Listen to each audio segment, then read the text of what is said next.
Go, Pack, go. 3-0. Pack, go, go. 3-0. Oh. It's Hafman Bros talking Packers. Right, Ben? Yeah, we got to have a good song because this is getting bad. We're got some bad song here. I'm listening to you on the thing here. That's bad. So we need to do something. We used to have a song. It was just one of my songs, and now we just do random weird stuff before, and it doesn't really work for me. But what are you doing that already for? You can't do that. I do that to you. That's a bad one. Actually, the reason we're late, we would have been on time. The reason we're late is because the kids were playing with Daddy's fart gun, and someone didn't put it back where the fart gun's supposed to be, so I couldn't find it. That's why we're late. Sorry, everybody, but here's the fart gun. Super fan. Daddy's fart gun? Yeah, Daddy's fart gun. Shouldn't that be the kid's fart gun? No, this was the Father's Day gift I got for myself 7 years ago, I think. 7 years ago. The fart gun is what the salute we do to the super fan of the week. So we had to have it. The kids are playing my fart gun. Don't touch my fart gun. All right. Weird. It's weird. Dude, the Packers are 3-0. Let's go. Yeah. What do you think of that? You said, I want to see a big performance against the Saints so people can shut up and stop saying, the Vikings suck and the Lions suck and the Packers aren't that good because they only beat the Vikings and the Lions. Well, now they beat the Saints too. Oh, now the Saints suck? So that's all everybody's saying. That's all everybody's saying. Oh, okay. This is just like last year when the Packers kept winning and everybody was like, oh, well, what's going on with this team that they just played? They must suck. What's going on with this team that they played? They must suck. What's going on with this team that they just played? They must suck. How about the Packers are good, sort of. Yeah. They got some issues, and we know what they are. We'll talk about them. Yeah. But as far as, this last game, which is what we're going to talk about today, it was 37-30, and they won. And they're the highest scoring Packers team in the history of all time. And they're the highest scoring NFL team in the history of all time through the first 3 games with no turnovers. So there you go. So maybe they're pretty good. I don't know. And maybe the Packers make those teams look like they suck because they're actually pretty good. Yeah. Well, we can talk. We're going to talk about it. So whenever you want to get going, we can. Okay. I don't know if you want to start with positivity type things. All right. Here's a couple of things before we jump in. We're going to do offense, defense, right? We're not going to worry about like the flow of the game or nothing like that, right? Not too much. I got a couple of game notes. I might sprinkle some stuff in. But I wanted to get us back to a little more structure because I've heard from some of the HB faithful who also want us to start the HBN, Hafman, or the HBBN, Hafman Brothers Broadcasting Network. That's what they want us to officially start soon. So look for that in the not too distant future. But they said they liked it when we had some more structure when we used to do the Hafman Brothers Talking Packers. We're pretty free flowing now. I still want to be free flowing, but I want to get back to a little bit of structure. So we're going to keep it going a little bit. I want to get back to an oh yeah and a WTF in each game. And I also want to also make sure that we do the super fan every week, or every Tuesday as well. So those couple of things and then some looser stuff. And that's where we go. I do have some interesting game notes and interesting notes overall, but a couple of things I wanted to address really quickly. One thing that I thought the Packers did an awesome job at was giving Billy Turner a lot of help in this game. They were smart. They started Billy Turner at right tackle, and I was very worried when I saw that. But there were many, many pass plays where Jenkins was one-on-one, Bach was one-on-one, and then Lindsley and Lucas Patrick and Turner had 2 guys. So Lucas Patrick would help out Turner a lot. And sometimes Lucas Patrick would start with a help on Lindsley and then go over to help Turner, which was also very good. So that was very encouraging to see. And while I'm talking about my man, Lucas Patrick, Ben, did you happen to see a couple of plays where he did that, the double team help on the guy out on the end that Turner was trying to block? On one of those plays, He leveled the guy. He took him out. He started with Lindsley. He did exactly what Quentin Nelson did, not quite as impressively, but still same result. He went over and in that double team, rather than just standing there and going, okay, he went and he attacked that dude because he was already engaged with Turner, right? And he laid him out. And I was like, Lucas Patrick, my man. Now, he had some plays where he fumbled around and looked bad, but he had plays like that too. He also had the play, the second deep pass to Lazard. On that particular play, he helped out Corey Lindsley, and he used his butt on the double team block. It was awesome. So that's something you can look at next time you watch that play. Just look at Lucas Patrick on that play.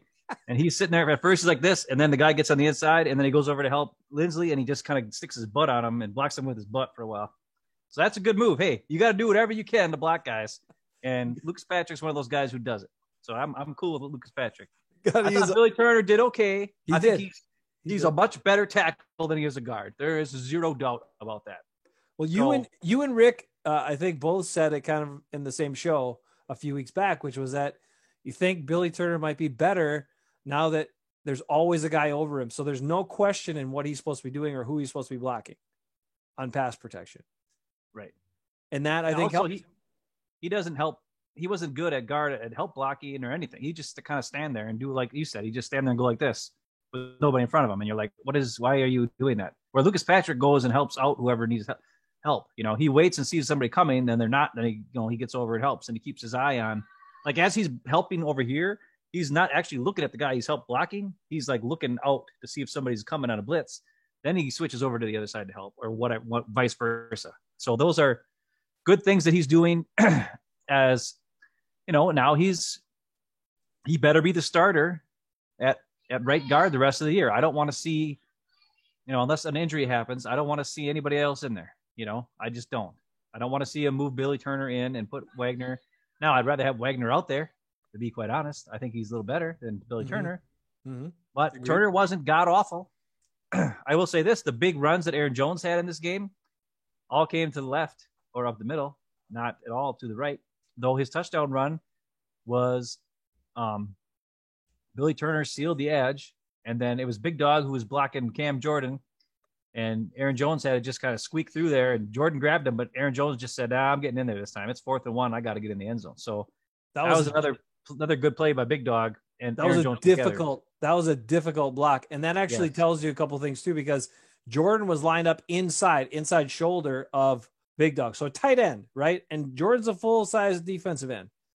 He's on your inside shoulder, and he had to try to cut him off and get in front of him to create the hole, or at least enough of a seal to let Jones get through it. That's why Jordan still got a hand on Jones, because that was really tough, because Jordan's a fast guy and he's quick off the line and all that too.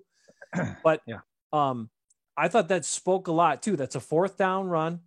They decide to go for it, and they have that much faith in 14 years, 15-year veteran Mercedes Lewis, whatever he is, to be like, hey, you're going to block this DN on this play who you have to get a reach block on. You got to get your right step. That first step is so critical to making sure you can get enough of that guy so you can actually block him properly and he doesn't blow up the play. And that was really impressive to me. The other thing I noticed about Billy Turner too, not only the guards were helping, the tight ends were helping too. They were chipping a lot of times. So when the guard was occupied or wasn't helping, they did chip. So it shows me, I don't know whether maybe Rick Wagner was a little more banged up and that's why Turner got the start. So maybe Wagner will be back in there when he's feeling better. Because the Packers clearly had a plan. The coaches clearly identified Billy Turner needs some help, and they made a plan to help him, and it worked. So, but anyway, I thought that was a very good coaching point and good recognition by the Packers to say, like, okay, we're starting this guy, but we know he needs a little help, and we're going to give it to him. Smart. Way to go.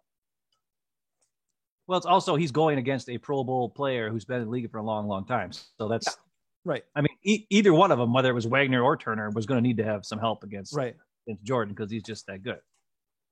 I got a good, awesome note for you. Ready for this? You want positivity? Dude, when are people going to start recognizing that Mason Crosby is awesome? Like, it's so weird. I know his kicks look weird because they go like this, but he just keeps making kicks. Like, yes, he had a terrible, hey, Bruce is here. How you doing? Bernard's here. How you guys doing? He had a terrible game against the Lions. I understand. Eckes jinxed them. We all heard about it already. We understand why it happened. And he had one bad season that his team stuck with him through. But the whole rest of his career, he's been unbelievable. And since that bad game against Detroit, he's insane. He's hitting like over 90% of his kicks. That's crazy. That's totally bonkers. And Mason is just, I don't know. He's a great guy, first off. Does a lot of good stuff in the community. Good family guy. Good guy to have on the team. All of that. But he is so reliable. It kicks in that crappy weather all the time. I mean, he's just awesome. So, and so is Aaron Rodgers, by the way, if you didn't know that. Okay, but Mason, great guy and great kicker. Packers are lucky. Glad they signed him back for 3 more years. I have one other note, because some people were complaining about the officiating, right? Oh, the Packers getting the calls, and wait, the Packers aren't getting the calls, and now they're getting the calls because there's that dumb penalty they called. It really appeared, if you didn't have a good look at it initially, it appeared that Jamal Williams, the way he went down, that he did get tackled by the horse collar or something like that. Yeah, but he was wearing that big padding in the back, and that's what the guy grabbed, and that's why he went down so awkwardly. So yes, that was clearly that was 1st and 10. I know. So it wasn't a game-changing type play. I don't understand. It wasn't like a big hairy deal play. It wasn't like it got him into the red zone. They were still on their side of the 50. So it's a dumb play to be whining about, if you ask me. True, but hey, in case you didn't want to, weren't interested in the presidential debate tonight, you should watch our show. Much better show. Anyway, so there's that today. Yeah, but if people don't know what they're doing by now, I mean, come on, seriously. But anyway, I was like, okay, because I was watching, I got, okay, the Packers got, okay, benefit of some calls here and this and that. But I am sorry, like the people that are complaining about the big dog touchdown play, Mercedes Lewis touchdown play, that was defensive holding. Then it was pass interference. For like 7 yards. Then it was pass interference. And so what are you going to do? The guy's grabbing your arm. Yeah, you're going to like, get off me. The ball's coming. I want to Jenkins was riding him. He had his arms on his back and pulling his jersey at first. And then he hung on to him for 5 to 6 yards. And then he grabbed his arm. And then Big Dog turned around. He saw the ball and he was just like, hey. And he didn't really shove him. He just kind of like said, get freaking off me. And then I'm going to grab this sucker. So, and that's the other thing. The problem with it is this. When you watch the game, and Collinsworth and the stupid official guy in the studio, all they talk about is the last part of it. And You're like, did you not see the freaking Jenkins holding him for freaking 5 yards before that? Like, it's there. It's on the freaking replay. And all these, that's passer. He kind of pushed him. Because Jenkins held him for like ever. And then all of a sudden Jenkins goes like this. That's not a telltale sign. Hey, I held this guy for 5 yards and now I'm just letting go. Oh, I didn't do nothing. Yeah, listen. Either way, that should have been pass defense or whatever. It should have been offsetting penalties, which I think would have sucked because they would have called, like, it would have just been replay the down or some garbage. But either way, it was 2 veteran players, right? 2 guys who've been in the league for a long time. If you're going to let one of them get away with something, then you should let the other one get away with something too. And I don't care, because that was a great freaking catch. Yep. I mean, I honestly was like, holy, what the? Jimmy Graham never did that. He was here for 2 years. I never saw him jump up and grab a freaking touchdown and then dive into the end zone. That was awesome. It was awesome. I'll take that any day. And I will say this about it too, before I make my next transition, which is he didn't even really extend his arm much when he did try to push him a little bit. He like purposely just did a little bit and then was like, here, because that's the time when it's really obvious this guy goes like, boom, and like really sticks the arm out. Then all of a sudden the officials are like, oh, PI. And yes, if you're only watching that last part, you see a tiny little shove. But yeah, all the stuff that happened before that, if they're just going to make it a no call, fine. And Big Dog will win that one every time because he's a big monster. Plus, he did the one thing that Alan Lazard could not do, which is finish and get in the end zone. Alan Lazard, come on, dude, stay on your feet. Why does the Packers have 2 of the most stumbly wide receivers right now that I've ever seen on one team? It's so amazing. Between MVS and him, they just stumble a lot, and the conditions aren't bad. Like, I think what it is when Lazard's fine running his routes, and then when he has to look up for the ball, he's thinking about looking up for the ball, and he forgets his feet are involved somehow. and then he like tripped. You remember that Walt Disney, or not Walt Disney? It was Warner Brothers Bugs Bunny and Daffy Duck cartoon. Daffy Duck was Robin Hood, and he sings a song. He's like, I tripped, and he's tripping down that's like Alan Lazard. That's his song, the tripping song. Trip the trip song is Alan Lazard. And it's like, dude, just hang on. And then when he caught that ball and he had like 15 yards with between him and the other guy, I was like, oh my God, he's got to score. And somehow he's like tripping and he's looking back. I'm like, don't look back, just run. You just ran a route that you were flying down the field just fine. You caught the ball perfect. You're in stride. Why are you looking back at the defender? Just go. You're 6'5" and tall. You could be able to beat this guy. But he looks back at him and he like, whenever he looks back at anything, whether it's a ball or a defender, his legs stop working and he just trips all over himself. And I don't know. It's weird. It's like we got one guy who can't run after he catches. We got another guy who can't catch, but he can run. So it's like, by the way, I got to say one thing. This is for all the Viking fans out there and all the Justin Jefferson fans out there, because Justin Jefferson had a humongous, gigantic game. Okay. And I made the thing that I said, Justin Jefferson isn't that good. He's not worth first round pick. Blah, blah, blah. All that stuff I said. I also said there's no way he would he would not be playing on the team or on the Packers roster. If the Packers drafted him, he wouldn't make all the other guys would beat him out. And after I watched the Vikings game today, and they lost, but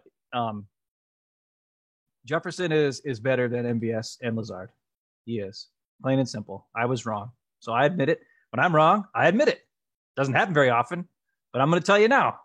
Now, he still wasn't like amazing great, but he caught the ball when he had contested catches. There's a guy all over him, and he jumped up and grabbed it. MVS can't do that. He can't even catch it when he's wide open. And then he also he ran a pretty good route and got open. And then he did the Jordy Nelson where the guy behind him was coming. And then this safety was coming like this. And he went and cut him in like that and then took it all the way to the end zone. But then he got cocky when he got to the 5-yard line and started doing some stupid dance move. And that's when I said, all right, I don't like this guy. He's a punk. I didn't like him in the first place. That made me not like him even more. But as far as him having talent and so forth, he doesn't have speed, but he can catch the ball. He's got great hands. He can catch contested balls. He can run decent routes, and he can go 70 yards for a touchdown because he did it in the game on Sunday. So I take it back. I was wrong. He's a better receiver than Lazard and MVS. However, as we all know, the Packers didn't take a receiver anyway, so it didn't matter for us. And Lazard had a stupid drop in this game on Sunday too, a wide open. Yep. I don't know how he dropped that ball, but I will say that was the only drop of the game, though. So we're doing much better with the drops, at least. Like I said, 4 the first week, 6 last week, only 1 this week against the Saints. So that's much improved and a good sign. I hope they can keep that up, catching the ball. Sternberger bounced back, was given some opportunities. Finally got Bob Tonyan involved, and, he was great, very versatile. And, Ben, that leads us to, did you happen to see the Rock's breakdown on the Packer website just today about the best play ever? And I saw it. It was great. The Packers ran that play. I mean, I was watching the game with Nick this time, and he's like, that play worked 5 times tonight, and it did. Every time they ran the play, it worked great. The Saints never figured it out because they kept playing man coverage. If they had to play a zone, which we'll talk about that too, though the Packers should have played a lot more zone. They decided not to. We don't know why, but they were playing man. That kills man. Because you got the guy snuck right on the, tight on the one side of the formation. He runs behind all the offensive linemen and leaks out in the other flat. You can't keep track of him. And the other routes within that also draw defenders away from that area. And because the Saints were committed to doubling MVS a lot and also committed to stopping Aaron Jones, so they had more guys in the box. And then they had a safety over the top of MVS because they're worried about the deep threat, which again brings us back to MVS being so key to this offense. The threat of his deep, it opens up stuff like that. Because of that, those 2 reasons, commitment to stopping Aaron Jones by the Saints and worried about the threat of MVS over the top, left those plays wide open. If you go back and watch Larry McCarron's report, and don't just look at what he's saying, look at those other pass routes and what the Saints are doing defensively. It shows you how those 2 key players made those plays that much better. Well, we talked about that on on Friday night, we said, hey, the Saints like to play man. They like to grab and they like to attack the line of scrimmage. And that's what they did against the Packers. I mean, they sold out against the run. And LaFleur was like, okay, the Saints want to sell it against the run. Let's give them play action over and over and over and over and over again. Every time you got a tight end sneaking across, whether it was Sternberger, whether it was Tanyan, it didn't matter. Every time they were wide open. On the touchdown catch to Tanyan, same. It was basically the same type thing. That was a fullback in the backfield play action. On that one, Tanyan went and like jammed the guy like he was going to block him, and then snuck out, did the Ed West, which was awesome. I mean, how many touchdowns Brett Favre have off the Ed West? You know, and even Magic Man had a couple like that too, where Ed West pretends he's blocking and then he just sneaks out, and that was great stuff too. And once again, not only that, also like I said, the PIs, because they were grabbing all day, all game long, but they didn't call them all the time, but they did call them when they needed to. And that was the funniest was when Rodgers got him jump off sides, and then Lazard is in the back of the end zone, and what's his face just grabs his arm with both of his hands, and then after they throw the flag, she's like, they can't call two penalties on the same play, can they? Yeah, you can, stupid. That's why Aaron Rodgers don't like it when they cancel the play, like they did the first time it happened, went to you guys in the game. Second time, they didn't cancel the play. It's like, it was amazing how that guy did not know that if I grab Lazard, it's going to be pass interference because there was already a flag like thrown. Like it's obvious he didn't know that because his response, his reaction really was ridiculous. No. Hold on. You really think that was it? I thought it was just that he's like one of those defensive backs that does it all the time. And then when he gets called for what? The old like Michael Jordan stuff where, foul guy, whatever. And they finally call you for it. What did I do? Yeah, I mean, it's ridiculous, but it was totally ridiculous. Like, and then that's what they did. Like, they just did dumb penalties. They're grabbing the guys. I mean, the craziest thing about that play too was what you didn't see it necessarily in real time, but then when they show the replay and Rodgers was like just about to call timeout, he's like, wait a minute, because his hand's going for and he's like, oh, they jumped off. Okay. And then the ball came, yeah. It was amazing. I was like, oh, and that shows that Rodgers probably didn't see him jump off, but Lindsley did. And that's why he hiked it. As soon as he saw the guy jump up, then he just hiked it. Screw it. And Rodgers wasn't even looking. He was going to call timeout. And then all of a sudden the ball was there. He's like, oh, and it's awesome. And it's like, it's one of those things where you're like, man, and that's a value that, that Corey has, that he's, built over time with Rodgers. Those two guys together, they know how it works. And I know his contract's up, and man, if he could take a friendly deal, I would love to have him back. He's a great guy. He works hard. He's not the greatest in the world, but he's been playing pretty well. He's been playing pretty well. I'll say that. He had a good game. But it's going to be tough to keep all those guys, but it's like, that's a value that you just don't, that was a free play that got him to the 1 yard line. And it's because Corey Lindsley saw it. And Rodgers, and I think what happened was Rodgers did this because everybody says that it was his cadence that got him off, but I think his cadence got him to jump the first time. Mm-hmm. And then the guy saw the play clock was down to 1 second. And then I think he went too. Because if you look at Rodgers, he's not even saying anything. He's just getting ready to, he wasn't like going, he wasn't doing any of that. He was getting ready to freaking call a timeout. So the guy jumped off the second time. So he jumped the first time, and then he looked at the play clock and must have went. And that's when Corey, hiked it. And then you're like, oh, hey, look out. So that's all good stuff. That was so amazing. I mean, just the thing, like the split second of events there, like Rodgers is like, just about to call a timeout, and that happens just right then, and he's ready. I mean, because that could have been totally different. If it's like a one beat later, he calls a timeout, the play's dead, and it never happens, right? And then it's just wild. The guys in the chat, they're talking about the comparison of Brees and Rodgers. Oh, and how Rodgers is in it. Yes, I mean, the bottom line of this game was this: if you take one quarterback and put him on the other team, whatever team the quarterback that's got Aaron Rodgers was going to win that game. The Saints defense did some dumb things, but the fact that Brees can't throw the ball more than 15 yards downfield. Yeah. And it honestly blew my mind watching the game and seeing how many times the Packers were giving them like 10 yards of free reign. Like, what are you doing? And Brees just looked down and then he just chucked it over to Kamara. Chuck it over to Kamara. Dump it to freaking Kamara. Dump it to another tight, whoever it was. Sometimes it was, number 10, whatever his name was. I talked about him last week, but Laquan Treadwell. Yeah, that guy.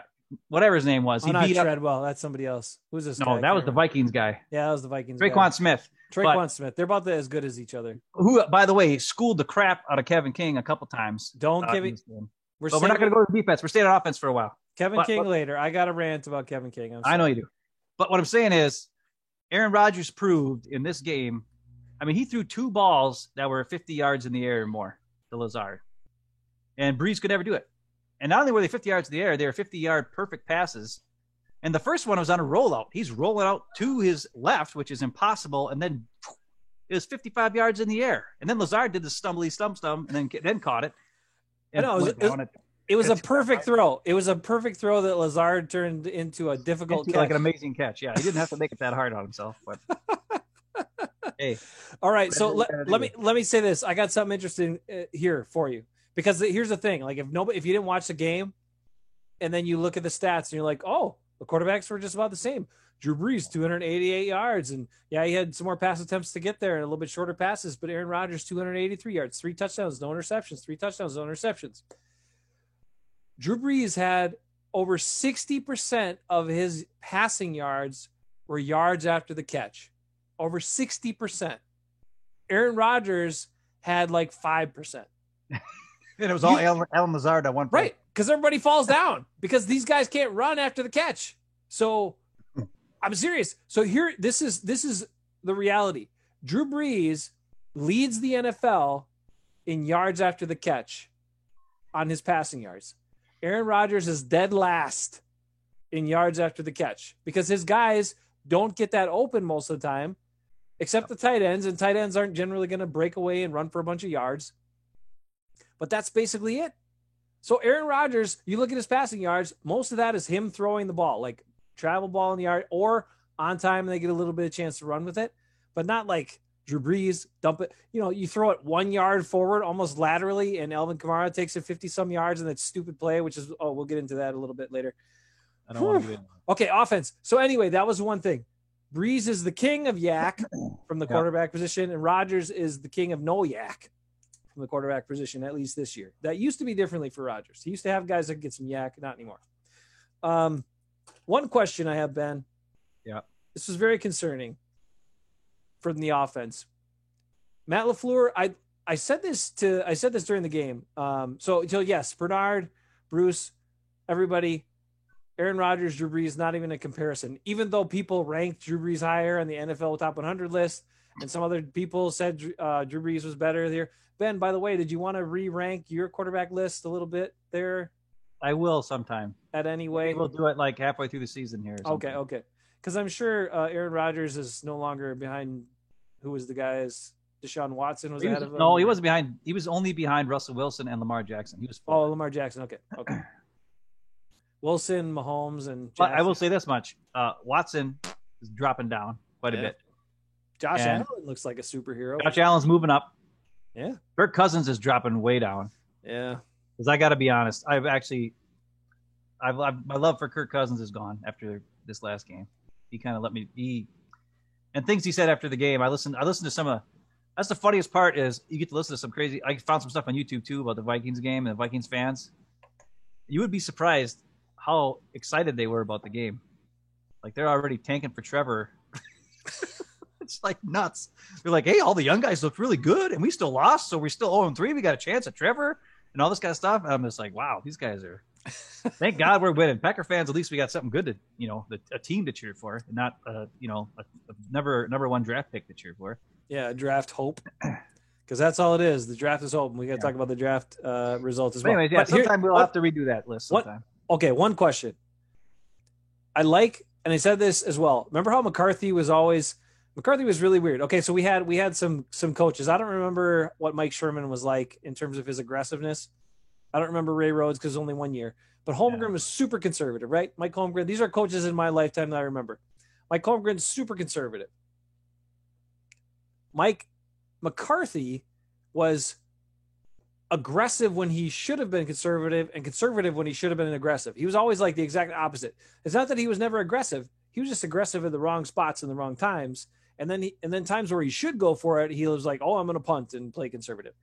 So I really like what LaFleur is doing. I like when he's going for it on 4th down. I like his calls. I like his decisions. I think he's playing aggressive enough and only being conservative when he should be. But when you are going to go for it on 4th and 1 and you drafted a 250-pound back,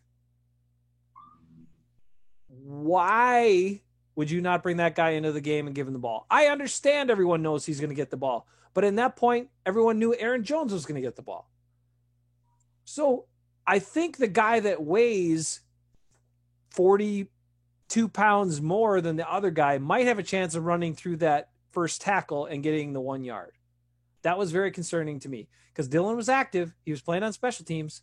Oh, he was? I didn't see him. You can't bring him in for a 4th and 1. Why do we have him then? Not only that, there is not a single draft pick. I know. Pick this year. Who's number 24? Is Raven Green? Oh, that's Raven Green. Okay, because he was on the field a couple times, and I couldn't remember if that was Scott or Raven Green. So Scott didn't play defense at all. None of the offensive linemen they drafted obviously were suited up or played or not on the practice squad or whatever. Tight ends, DeGuara's hurt. Dillon, no play offensive snaps, and Love obviously not even active, and Martin hurt.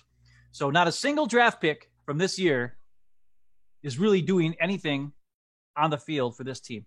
Yes. Especially in this game. This game, nothing. I mean, special teams, sure. But it's just honestly the most ridiculous thing I've ever heard in my life. And it makes me even more infuriated than anything else when you see defensive linemen like Wynn. Who's this guy? I don't know who he is, but he made a couple plays, thank God. He got his hand up one time, knocked out a pass, thank God. I don't know who he is.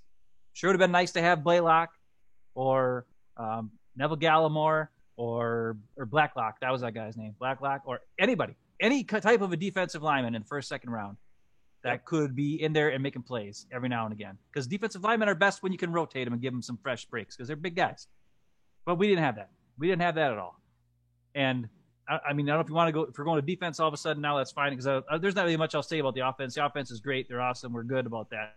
Well, hold on 1 second. You said you're leading me into it. We have to do this now. Then we got to talk about Goody. And you just said what I wanted to say, which is exactly that. The Packers are the only team in the NFL that are getting basically zero contribution from their entire draft class this year. Now, Kamal Martin was on pace. They said he was looking really good in practice, like he was going to be the starter. Well, guess what? He's hurt. Yeah. So you gave up your fourth. So your first round pick is inactive. It's probably going to be inactive all year. He's not even good enough to be your second string quarterback. Your second round pick, you don't use him. You got him active, but you don't use him. Should. Right. When you should use him, you don't even have him out there. Yes. Your third should have been 6th round pick, DeGuara. You're using him a whole bunch, but he got hurt, and now he's done for a while. You gave up your 4th round pick to get that quarterback that you wanted to be inactive every game. Then your 5th round pick is injured. Of your 3 6th round offensive linemen, one was cut, one's hurt. The other one has stepped in spot duty with injuries, so he has some value. And then your 7th round guy, Scott, 2 of your 7th round guys. Scott played a little bit in the late against the Lions, but other than that, nothing. And Garvin finally got in a little bit late in this game because of the Gary injury, which is concerning because Gary was playing the best out of their outside linebacker group. Gary was by far playing the best, and we got to talk about the Smiths in a little bit, but that one's scary because Gary was doing really good. But now, so you are not getting anything out of the draft class. That's just you can't. That's not sustainable. Okay, like yes, right now the team is making it work.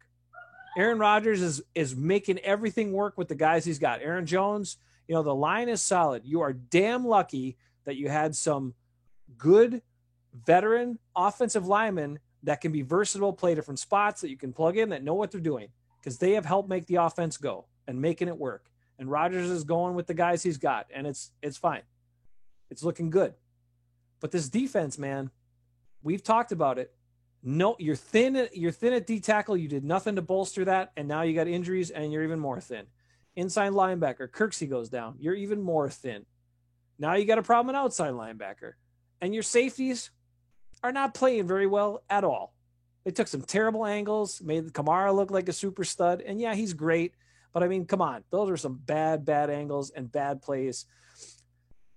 It's very concerning. And we might as well start with the WTF. Ben, there's only one play that could be the WTF in this game. Please tell us about it, because Bernard already talked about it. It is the moment in the game where I said WTF probably 17 times, because normally on a 52-yard catch and run for a touchdown, it takes maybe like 6 seconds or something. This play took about 11 seconds. Kamara, I actually looked at the stats, or I heard a stat about it.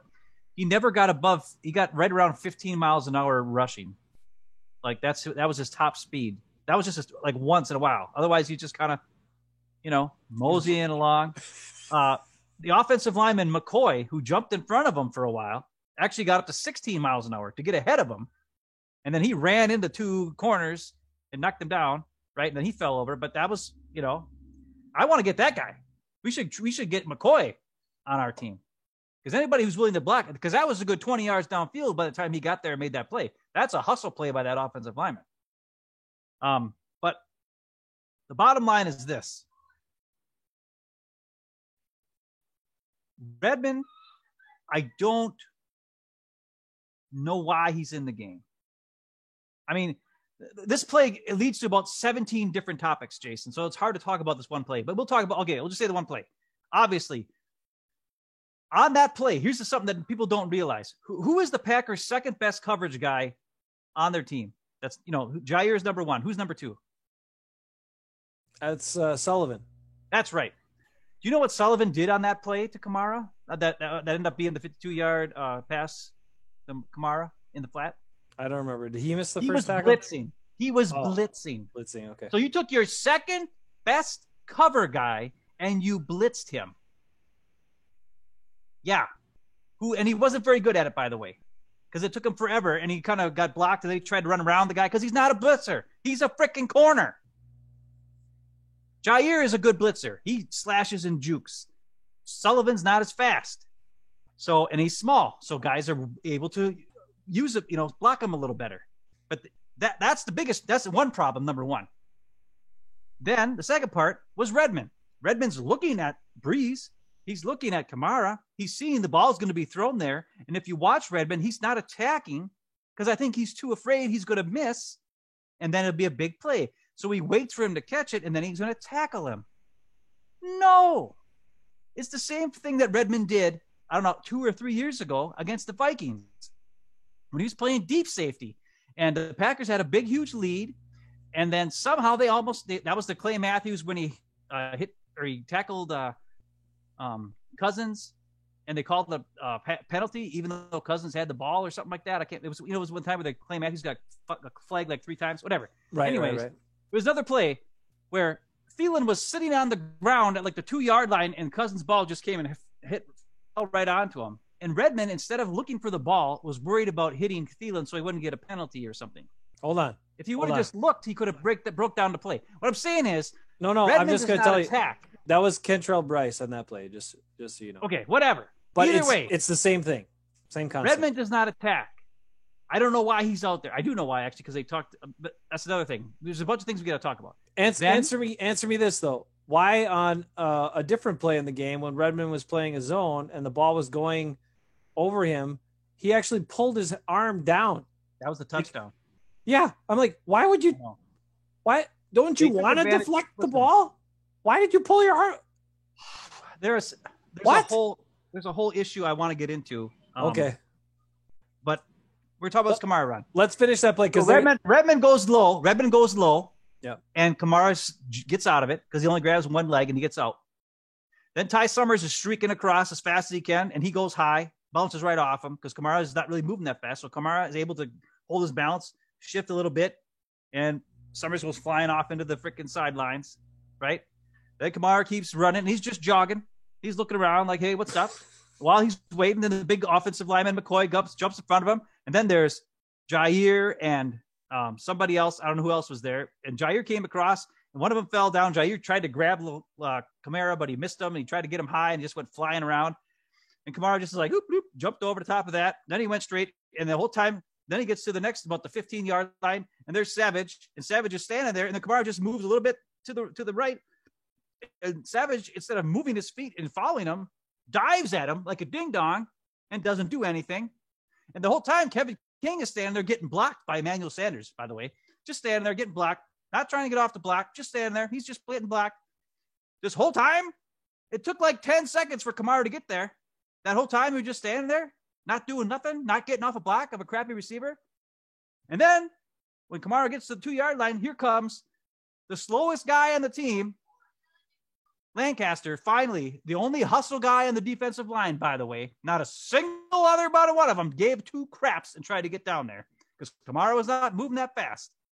So you know damn well that if freaking Lancaster could get all the way down to the 2-yard line, 1-yard line to try to tackle Kamara, Smiths could have done it. Any one of them, whoever else was there could have done it. None of them gave a crap. None of them tried to get down there to make the play. There's no swarming on this team. There's no swarming. They do not care. They do not try to attack. They just sit and wait. They're like, oh, that guy will make the play. He'll make the play. He'll make the play. And I don't want to talk about specific plays. I want to talk about players, because I've got notes on players and what they did and what they didn't do in this game, and how pathetic it was to watch a team who, like, your big name guys are slacking off, slacking off. Not even like it's not like they're, you know, getting beat or they're not, and even going like 50%, they're going like 0%. There's a couple plays where Preston Smith, I don't know what he's doing, and they drop him back in coverage, and he's just like moving like 2 miles. He's going so damn slow. I was like, what is he even doing out there? Why is he playing his zone coverage? He's not even moving. That's like a guy comes into his zone and he just like watches him run past him, and he just is like, Ben, that's 2 games in a row that they drop Preston Smith into coverage a lot. Like way too much. A lot. I don't know what they're doing there. It does make 0 sense. And what you're talking about, there's no pursuit. I mean, you could tell it on that play when Lancaster, like you said, Tyler Lancaster is the only guy that gets down there from the D line. Like Zadarius Smith, I watched play after play after play after play, and Zadarius Smith, Preston Smith, just loafing. Just no pursuit. No effort after that initial, like if they don't win on their first move, shut it down, and somebody else is going to make that play over there. That is exactly what we're seeing from this defense. That's exactly what has to change. Matt LaFleur's got to kick these guys in the butt. Like it's crazy. And I know everybody's like, hey, Z made the big play and the fumble and blah, blah, blah. We'll talk about that in a minute. But the lack of pursuit, the lack of just effort is incredible. And the other thing I want to point out about Zadarius Smith, all right, we've seen him be a game wrecker against bad offensive lines. He went against a good offensive line in this game, and he couldn't win against the tackles. He couldn't win against the guards. They tried a bunch of times moving him inside. He tried doing different stuff. He couldn't win. So while I like Zadarius Smith, and I think he's a good player, he is not a great player. He is not a dude that can, when he goes up against top-notch talent on the offensive line, he's not going to win very often. Same thing with Preston Smith. I think Rashawn Gary's got a better chance of winning than those guys based on what I'm seeing. Kenny Clark can win against good talent, but those guys, they feast, you know, think about the sacks they had last year, all the Smith brothers and all the sacks. And I'm not trying to bash on the Smith brothers. I like them. I think we got a little too excited about what we saw last year, and we kind of overestimated that because most of their sacks came against bad offensive line. The Denver game, Denver's terrible. Washington game, Carolina, Vikings, the Lions. That's where the bulk of their sacks came from. Those teams all had bad offensive lines last year. That's why you had so many sacks for the Smiths. Well, there was just a heads up on that. When you watch football, look at it. Zadarius could not win. He could not win. He was trying all his moves, and a big part of it too. I've told you this before. He's too high all the time. He's standing straight up, and he's giving up all of his leverage. So, you know, just one quick point, Ben, before I let you go, and I will let you take over then. But you know how a lot of these edge guys, what they look for is guys that can dip the shoulder to get around the corner. So they really dip that shoulder, and they're almost like this hand is up. This, you know, their one hand is up. Their one hand is almost touching the ground. to get around the corner on those guys. That's so they can't get blocked. They dip that shoulder way down. So Darius can't do that. Preston Smith can't do that. They're not athletic enough, and they're too high all the time. So they can get blocked. That's a big difference. A guy like TJ Watt, a guy like Clay Matthews in his prime, their shoulders so close, it's a foot off the ground. And that's how they were able to avoid that outside block and get around the tackle and create pressure. These guys can't do that. Okay, take over. All right, well, I'm going to talk about a couple different sequences in Za'Darius Smith's play. And oh boy. It's not, I think he has the potential to be what we need him to be. But these sequences show you what the issues are. So in the first quarter, there was 2 runs in a row where the Saints got huge gains, like 2 plays in a row, actually. And they were both off left tackle. Darius Smith was playing left or right defensive end, so he was against the left tackle. And he didn't, a lot of times when he does that, he goes for a pass rush and he tries to go around to the outside. On both of these times, he actually went to the inside, but he didn't hold his position. He went to the inside. And the tackle, the first time the tackle shielded him off, and then it was a big run for like 17 yards. Then the second time, Taysom Hill shielded Z off, and it was a big run for like 40 yards. And it was like, what the heck? That led to the first Saints touchdown, by the way, because before that, they didn't do anything. Or the second Saints touchdown, whatever it was. I don't know. But it's 2 times where he did the opposite of what he used to do. He used to try to get around the tackle to the outside to stop, to get a sack. This time he tried to go to the inside for reasons I don't know. Just hold your guy and then see what happens in front of you and then make the move on first down. If it's third down, it's a pass rush. Yeah, then you do your pass rush moves and try to get in there and make a tackle. Yes. But if it's first down and you've already been unable to stop the run, why are you trying to make moves on a guy? Hold him up, shed the block, make the tackle. It's not that hard. Even freaking Lancaster can do it. The next sequence I'm going to talk about is second quarter with 2 minutes left. Ty Summers makes a great tackle on Kamara on a 5-yard reception on first down. So it's second down and something. Can't remember what it was. No, it was second down. It was second down, and Ty tackles Kamara for a 5-yard gain. But it would have been 3rd and 12. Okay? But Za'Darius Smith gets called for defensive holding. And on that play, and you're thinking, Za'Darius Smith, defensive holding, this doesn't make any sense. And you thought, well, was he downfield, covered somebody? No, that wasn't it. What he did was, he was lined up at D tackle. He grabbed the guard, and he pulled him toward him. And then as he pulled him toward him, he just kind of ran around the outside. Now, I think that's a ticky-tack bullcrap call in the first place, because guards always grab the inside of guys all the time. But the fact that you could watch Z go like this and yank him toward him, that's how they called the holding call on him. And then, of course, it was 1st and 10 at the 40 or at the 38-yard line. They're on for the 38-yard line. But instead of 3rd and 12, it was 1st and 10. And then the Saints went down and scored before the end of half with that touchdown to Sanders on the play you were talking about, where Sullivan, or not Sullivan, but Redmond put his hand up to block the pass and then brought it down. And that's the biggest problem there. And then on the big play that Z made, where everybody's giving him credit for, he didn't get blocked by anybody. I know. He came off the edge. The tackle ignored him. And then the tight end who was coming around, the tight end was like coming around to help out. And the tight end just like olayed him. He just ran right past him like he was running a pass route on an obvious running play. So I don't know what, the Saints were all messed up on that play. Now, Z did a great job smacking the ball off Taysom Hill's hand and then recovering it. I'm not going to take that away from him because he did attack the ball, which is great. Yep. Same with Kiki attacked, got a fumble off Breeze too earlier in the game.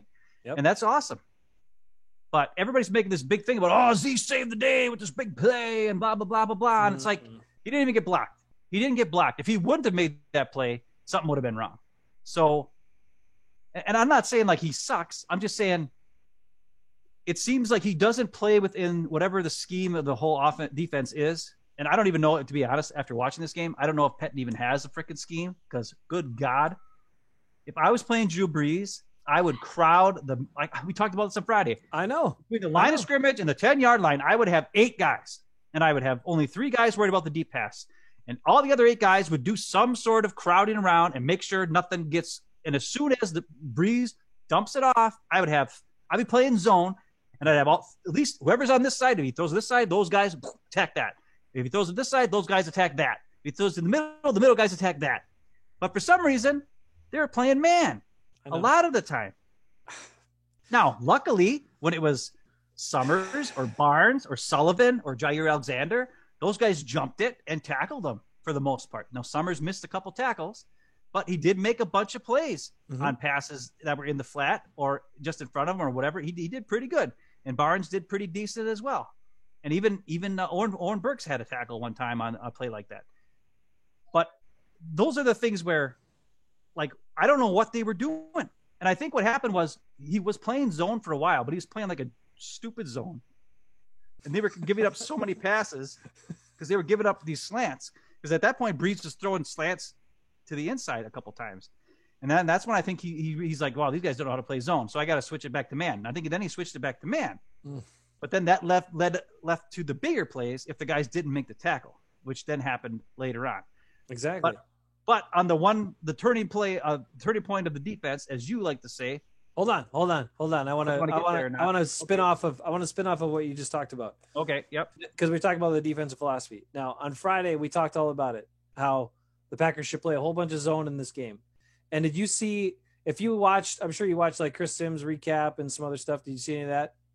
Yeah, I saw it. Okay, so they did a chart. They did a chart of balls. You know, the distance the ball was thrown, and they showed Drew Brees' chart. Almost every ball, like 90% of his passes were 10 yards or less.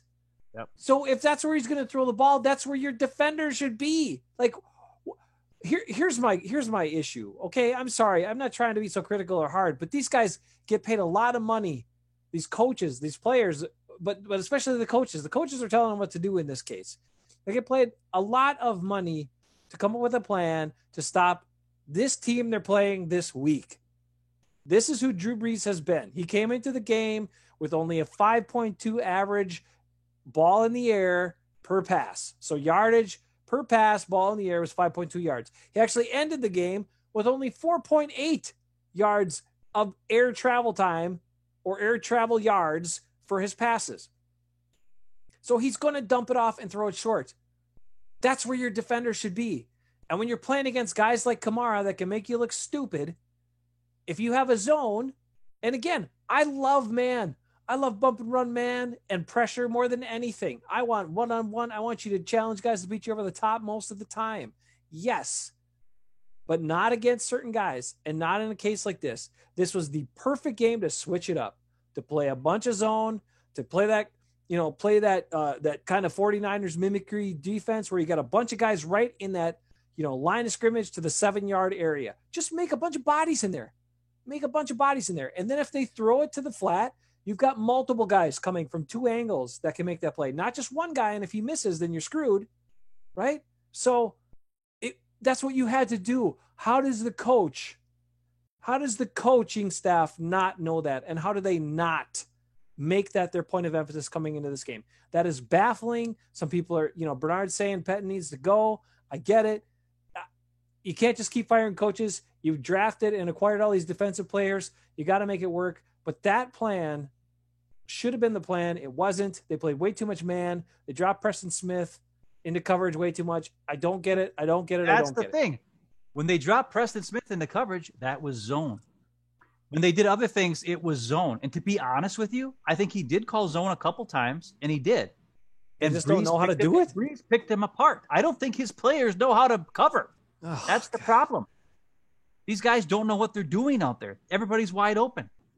Because here's the thing. Because this is why I wanted to bring up that sequence that was after the Packers, after the Taysom Hill fumble. Packers got a field goal out of it, right? Then the Packers defense got a 3-and-out. Okay, on that 3-and-out, on first down, okay, there was a Kamara pass to the flat on the right to the right side of the offense, right? And Barnes got over there, made the tackle, like right away. Okay, second down was to Harris, kind of in the middle.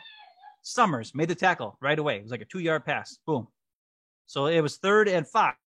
And then on 3rd and 5, they tried some wide receiver screen, And luckily for us, they didn't have Redmond over there this time because the whole game they had Redmond and King on the same side, that's another thing I need to talk about, by the way.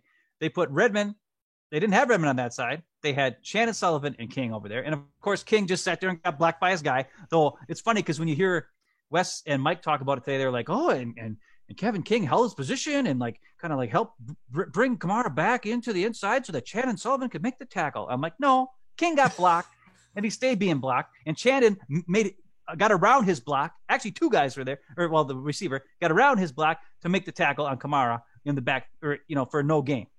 Now, on every single one of those plays, based on how fast those guys got there, I think every one of those, that was a man call.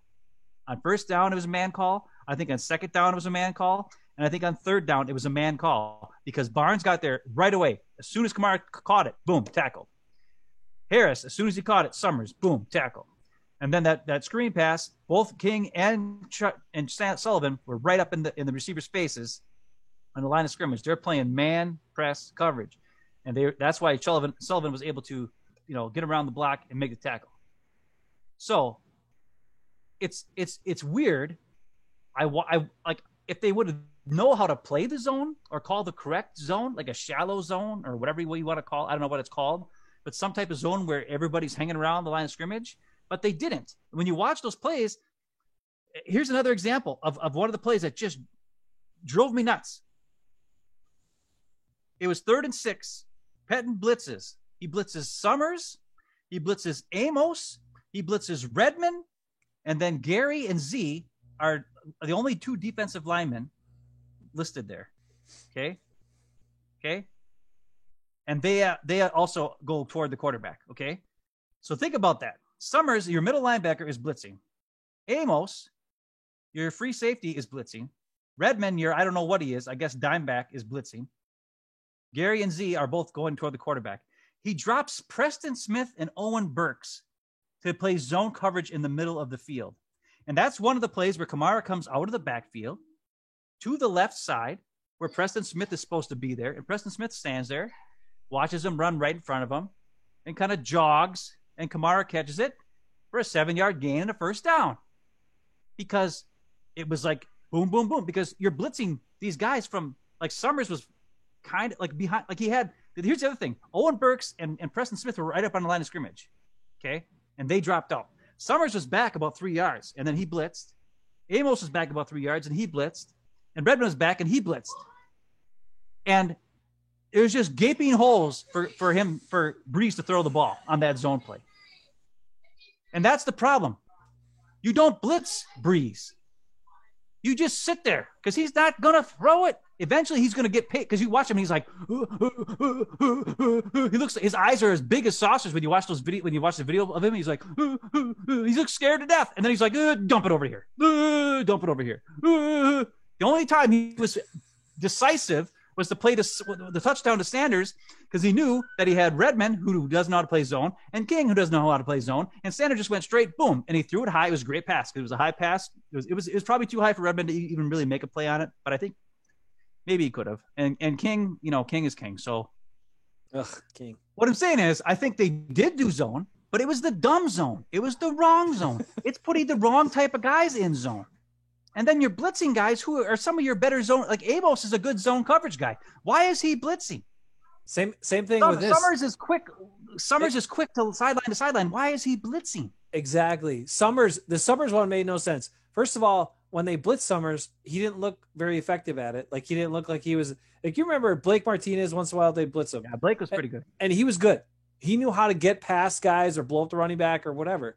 Summers got blocked. But blitzing Ty Summers, who's probably the fastest linebacker you have, who can cover the most ground and maybe tip a pass or do some damage or run with a tight end or a back or whatever, and breaking out Preston Smith into coverage makes the least amount of sense of anything. It just doesn't make any sense. Are you just trying to infuriate your fan base? Like, what the hell? And if you're trying to do that to be tricky, you don't trick a guy who's played quarterback for 20 years.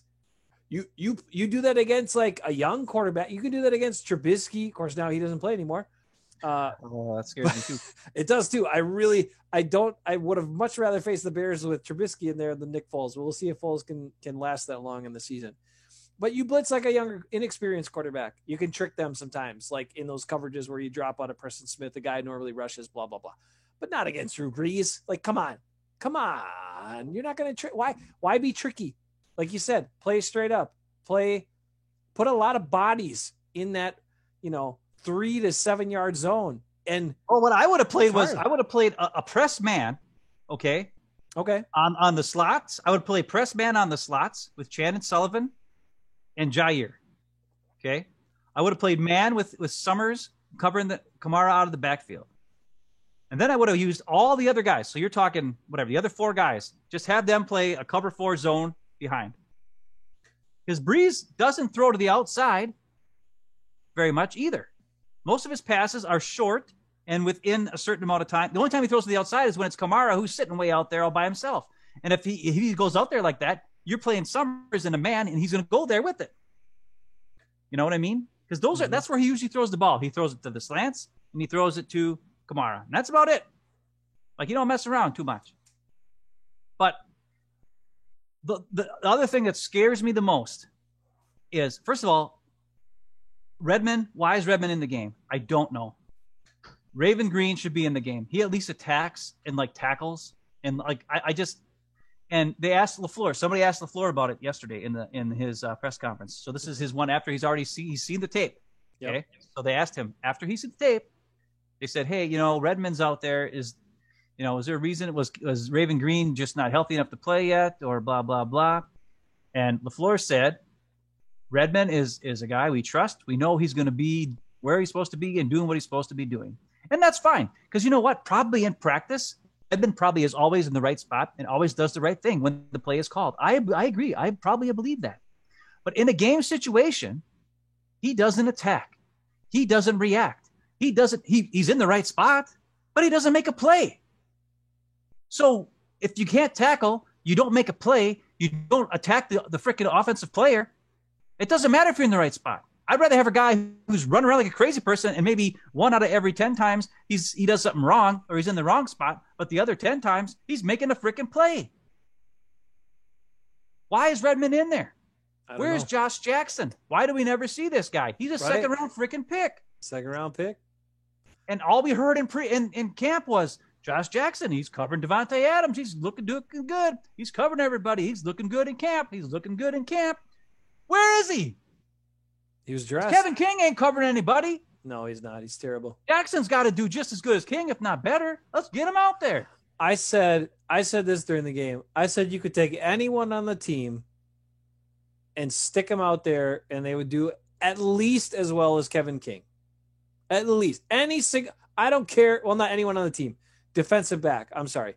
Any defensive back, you could stick him out there, and he'd be at least as good as Kevin King.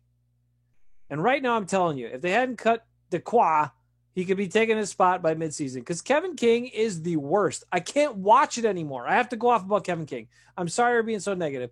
I want to get to a couple comments. I'm going to do it before I go off about Kevin King. Let's do some comments before I go off on a little rant. Okay. Bernard says something ridiculous. Ben, we can just laugh about this. It doesn't even justify a response because Bernard says Skip said that Brees outplayed Rodgers in the game.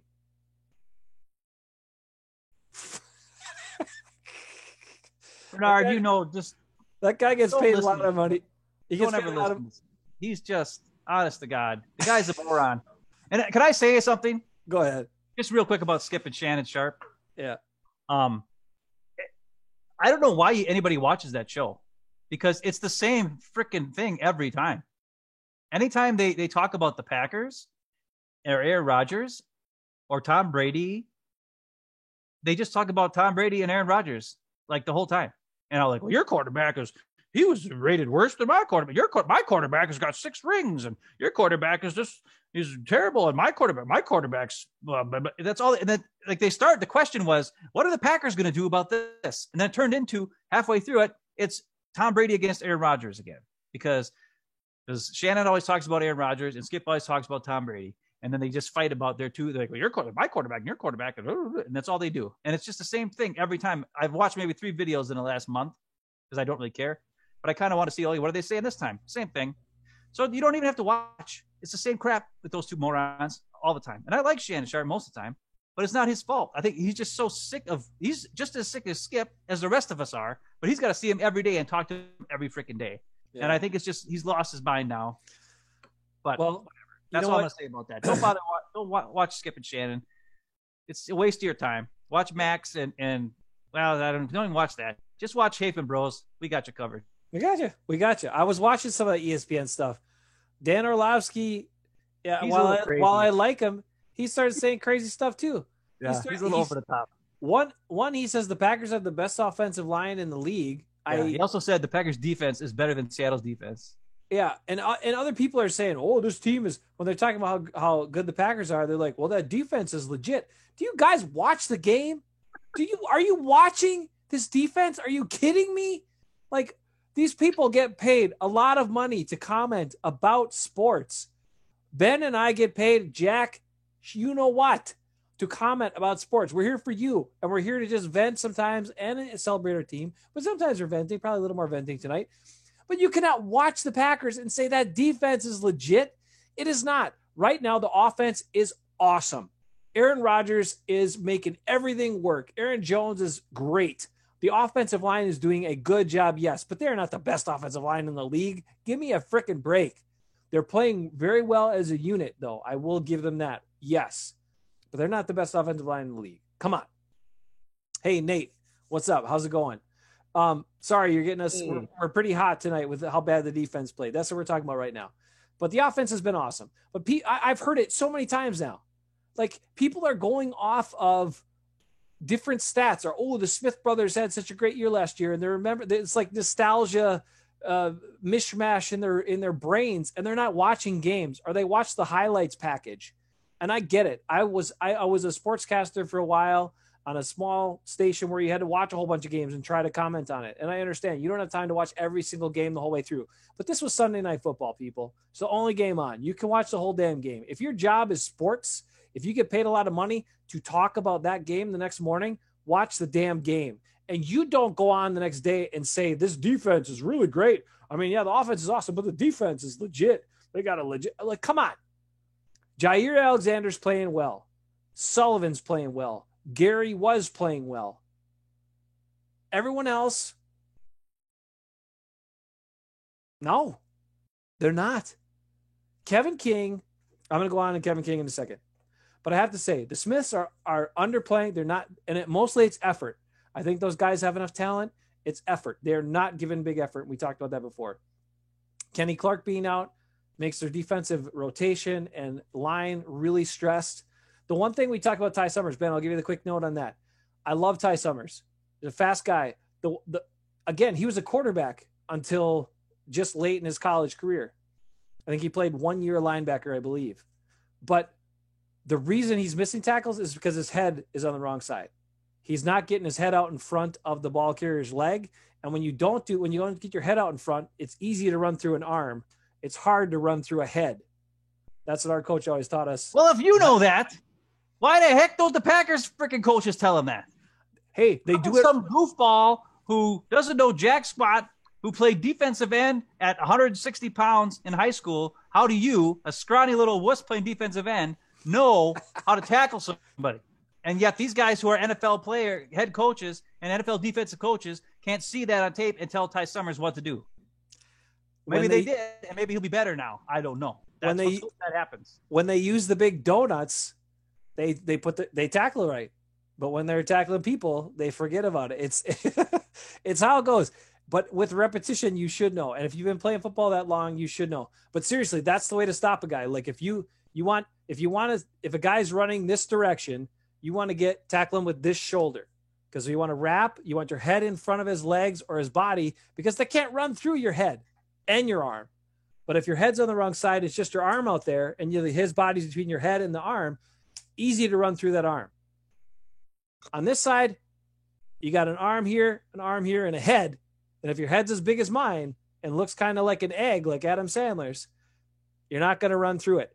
I did say that once. If Adam Sandler ever needed a body double for a movie, my head is like the perfect match for his egg head.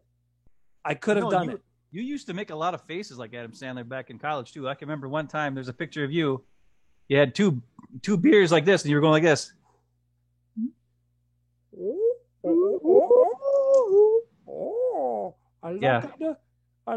You're a lot more crazy in college. Now you're really boring. I like the hiney. No. That's not how it goes.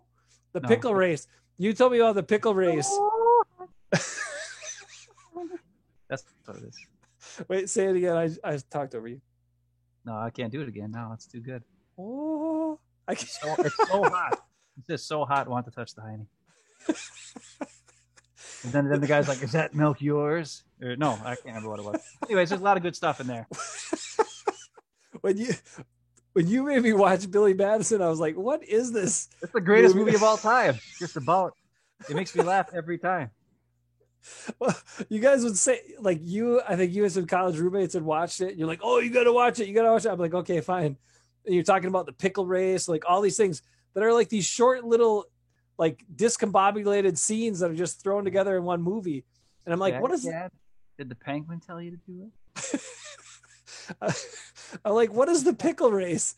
And literally all they do is they take their slimy ketchup and mustard filled pickle slice and they throw it against a window, and then they go, go, go, go, go, go, and it slides down the window. And I guess whoever slides the longest wins the race. And that was the whole thing. But you guys talked about the pickle race like it was this big, dramatic, like incredible scene, and I'm like, that was it. That whole movie is got the best thing. I could go on for 3 hours about that movie. That's how good that movie was. So, all right, let's not do that. Sorry. All right. Sorry. We digress from that. Okay. So, hey, we just complained about it for a long, long time. What do we want to see? Wait. Make the defense better. Oh, you still got it. What do you at? What? I have to say this about Kevin King. I'll make it shorter. I won't make it a full rant, but okay. I'm serious, guys. Like, they showed, like, watch the guy, okay? He can't cover people in man. He can't play zone. He doesn't tackle well. He doesn't get off blocks from wide receivers. He just gets blocked. And he, at least in the past, is kind of tackled, sort of, but he is the worst. I can't watch him anymore. I would take anybody over him. I don't care who it is. I would take Redmond. He's just so bad. And I mean, he's just so bad. I can't watch him anymore. I don't want to see any more Kevin King. He's terrible. He is god awful. How many cornerbacks are in the league? What is it? Well, I can't even tell. If there's four, probably five or six per team. So, oh God, whatever. I'm not good at math. Per team. Kevin King is at least 600. At least he's maybe better than one guy in the whole league. That's it. No more Kevin King. Terrible. And Drew Brees. Or no, 300. I don't know. Drew Brees went after him when he had opportunities. Yeah. He's like, "Where's Kevin King? That's where I'm throwing the ball." Well, he also went to the flat to Redmond. That's what I want to see. Like I said, I want to see Chandon Sullivan on the same side as Kevin King at all times. At all times. And Jair can be over here all by himself, whatever they do. And if they switch him up, where they got to cover a slant guy over here, that's fine. But if there's ever a time where they're playing dime defense and you have whoever it is, Redmond or Raven Green or anybody, I don't want to see Redmond and Raven Green lined up next to Kevin King ever, because it just leads to bad news. It's either going to be a run over there for a big, long gain, or it's going to be a pass over there and no one's going to tackle him, or whatever it is. It's dumb. Ben, we talked about it, and we got some good comments. Bruce is saying Ty Summers can fix the tackling, and he can be really solid. He's aggressive and fast. I think he's... Ben and I talked about it in the offseason when we knew they were going to lose Martinez. Martinez. January or February. Right? When they were going to lose Martinez. We're like, maybe give him a shot, because the guy is fast. And if he's attacking, like, he's not screwing around. He's not sitting there getting blocked or watching it. Like, yeah, he's missed some tackles and he whiffs on some tackles, but he's made plays too. So if he gets the tackling part down, he gets his head on the right side. That guy had 9 tackles last Sunday. He could be a steal, a 7th round diamond in the rough, former quarterback and a white guy who's fast. Like, that's beside the point, but it's remarkable. He could do it. Ty Summers could be a difference maker on this defense, and we need difference makers in the middle. We need guys that are fast. He is a fast guy. I like that. Fast. Give me Ty Summers. I'm good with it. And he'll figure the rest out. Bruce also knows that Brady will pick on Kevin King. Yes, he will. All the smart quarterbacks will. Kevin King will be very exposed this year. You watch. It's going to be very sad. And I will then in week 8, I will call on the Montreal Canadiens or whatever, the Montreal Storm or Imploders or whatever they are, because they signed him. And I will hope the Packers can get him back because he'd be better than Kevin King. All right. Anyway, here's a good note, Ben. Here's a good note. The Packers defense, I have to say this. Everybody tried to talk about the Z fumble being the turning point of the game. It was not. Okay. Yeah. All right. It came shortly after the 4th down miss. But they only got a field goal out of that. Okay. The Saints could have easily come back down and scored a touchdown. That means nothing then. It means virtually nothing. The turning point of the game, the big part was that defensive stand that you mentioned before. It was those 3 plays by those 3 guys, Barnes, Summers, and then 3rd down, Chandon Sullivan. That was the defensive plays of the game. That was the defensive turning point that gave the Packers the opportunity they needed to go up 2 scores. And the offense has been awesome, and they cashed in, and they did it. And the Saints are dumb because they grab and hold people. And we'll take that. If you're going to be dumb and grab and hold people, well, that's your fault, not ours. But that was it. The Packers know how to do it, man. This team is smart. They don't screw it up. They don't make mistakes. You've seen it through 3 games now. You've seen it kind of start out even or back and forth. Eventually, the other team makes mistakes. The Packers capitalize. It's a sign of a good team. So for all the people that want to downplay how good the Packers are and say they haven't played enough good people and blah, blah, oh, now the Lions stink, now the Saints stink, now the Vikings stink. Okay. A sign of a good team is you take advantage of those mistakes by the other team. That is one of the key elements of a good team, and the Packers are doing it. And I love it, love it, love it. Okay, what do you got? Anything else before we go?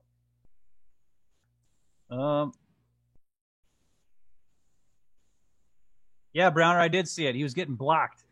That's what I saw. He was getting blocked. I mean, he at least wasn't getting pushed back, but he's big enough that he shouldn't get pushed back by a receiver. He was holding the edge, sort of. But Brown, I get it. One play, he did his job. There's so many plays. If you go back and watch, he's just terrible. And if people run at him and they change direction, he's lost. He doesn't know how to play zone. Like, I don't know what you do with the guy other than please do not offer him a contract. Please do not after this year, because I don't even want to see him on the field. I really don't. I can't watch it anymore. Thank goodness for Jair. Thank goodness for Sullivan. And now we got Ty Summers going. I will hope Kirksey comes back because I'd love to see Kirksey and Ty Summers in there at the same time. That's not going to happen. Not going to happen? They won't play them together. They won't play them together. I don't like it. I like those 2 guys, but I like Barnes too. I mean, I get it. Hey, let's go 4-3. 4-3, Ben. Might as well. Because Preston Smith can't cover and they keep dropping him. It's dumb. Just put him at defensive end. Put Za'Darius at defensive end. Just do that. But will those guys hold up their offensive linemen, and 2-gap it? No. They'll try to freaking do a swim move or whatever and try to get the quarterback. I don't know. They got to get their technique down. What else do you have? Za'Darius is too high. He's got to get lower. Yeah. Yes. Leverage. Yeah. I think listen, bottom line is they're 3-0. That's great. I'm happy. So you want to do a fan of the week or whatever now? Yay! All right, you ready? All right. Okay, fan of the week. You ready? I got him. I figured him out. This week's fan of the week has been a guest star on Hafman Brothers Talking Packers quite a few times this summer. He was a guest star on our most highly viewed video. He was quoted as being the guy who loves to watch the Hafman Brothers in pain, and he laughs at it, which I don't know if I like that too much, but whatever. He was instrumental on one of very important video we did about race relations. He's a super nice guy. He once was on James Lofton's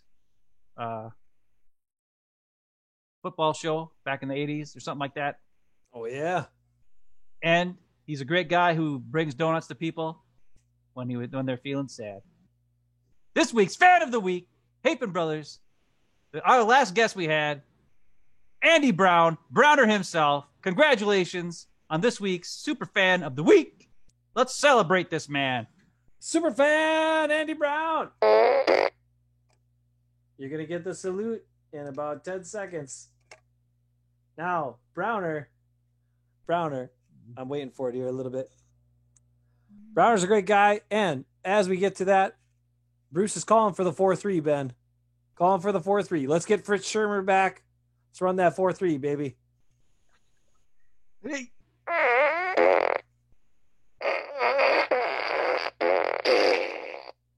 Super fan of the week, Browner.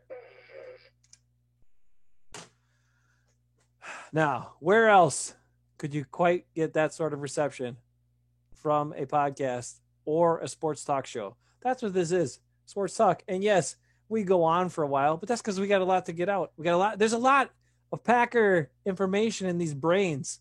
See, this is the thing. Like most people use 10% of their brain or something like that.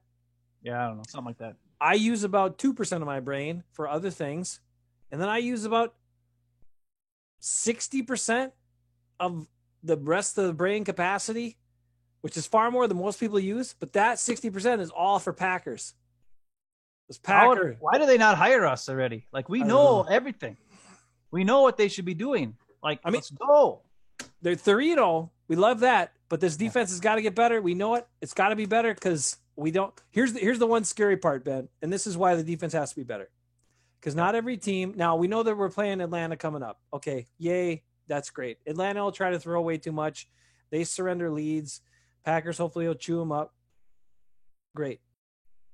But there will be teams that I'm a little concerned about that will stick with the running game.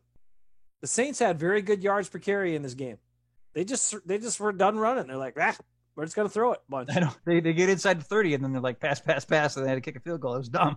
And if this team doesn't show they can stop, somebody's going to Bob Hafman them. I'm telling you. And Bob Hafman is not even related to us. He has the same last name, not related. But Bob was my 7th and 8th grade football coach, and he would say, guys, 46 power until they stop it. We'd run the same damn play every time until they stopped it. And that's what somebody's going to do against this defense. And that scares the crap out of me because they have not shown they can stop the run again, and they didn't do anything to address it. Now, I'll leave you with a little nugget of hope. If Ty Summers is in, and they keep him clean, right? If He'll get there. The big guys win and stuff like that, can chew up an extra blocker and keep him clean to run free. I trust Ty Summers to stop the run some. So that makes me pleased. But the safety's got to be better. Safety's got to be better. And the Smiths got to pursue. I got to see the effort from those guys. I just have not seen the effort. They got to play with fire and effort and pursuit.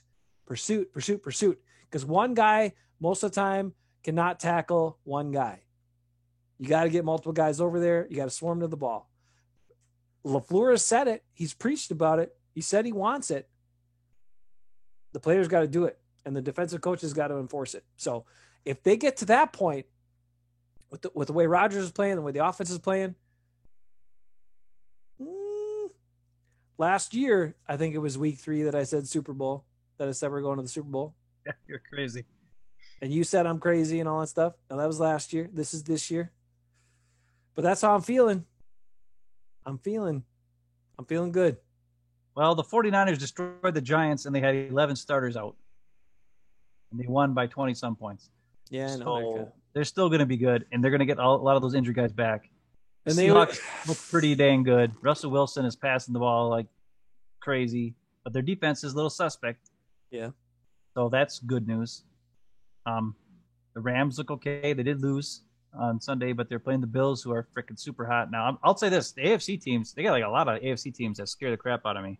Way more than the NFC, so that's good news. That's why Brady left the Patriots. It wasn't any disagreement he had with Bill Belichick. He's like, I think it's easier to get the Super Bowl in the NFC now, so I'm going to go play over there. Yeah. That's kind of it. But I do I understand all that. And San Francisco is really the team that I could see doing it. They don't care if their quarterback throws 6 times. They don't care. Run it. We'll run it 70 times and throw 5 times. We don't care. So That's Packers. I agree, Bruce. 49ers, they'll run it and run it and run it and run it and run it. Yep. So they got it. You got to stop the run. You can't stop the run, you're done.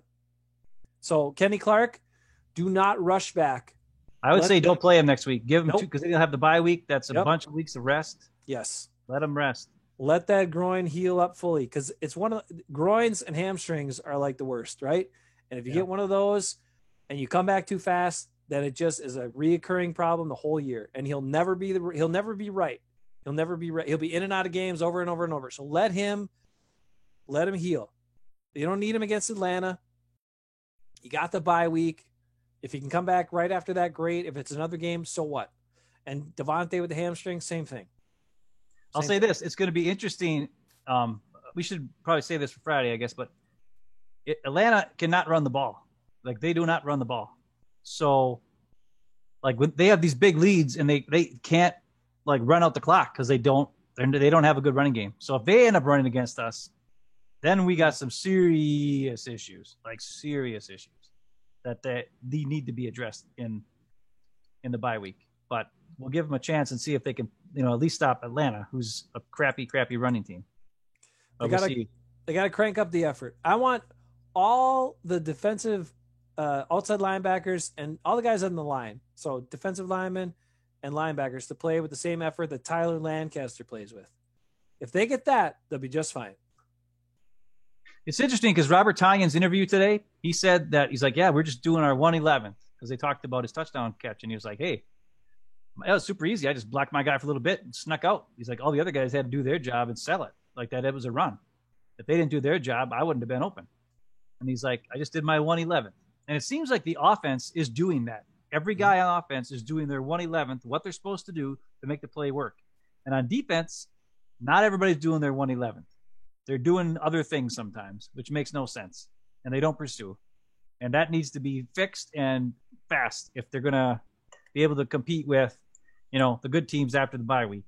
So I really hope there's another blowout, or this time should be a blowout against Atlanta. But we'll get into that on Friday. And I guess I'll let you end it up here, huh? We're going, it's 9 o'clock already. Holy crap. Yep. It's a long one, but I got one really awesome nugget for you. Okay. Want to name off some great players that are contributing, and they all have one thing in common. Alan Lazard, Robert Tonyan, Lucas Patrick, Chandon Sullivan, all contributing and playing really awesome for this team right now, right? Barnes. Oh, yeah, Barnes.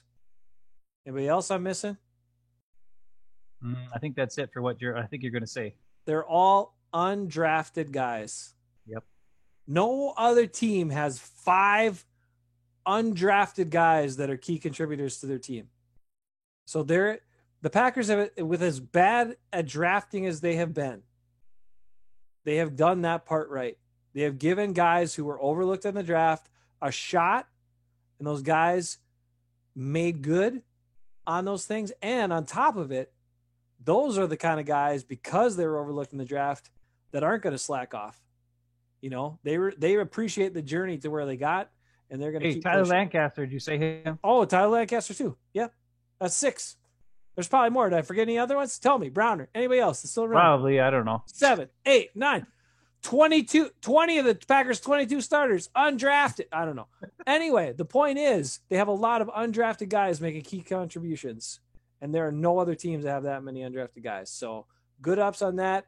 We'll stick with our undrafted guys, kicking some butt. Go Packers. We'll see you on Friday night for another Hafer Brothers Talking Packers 3-0. We got Atlanta coming up to talk about Friday night. Catch you then.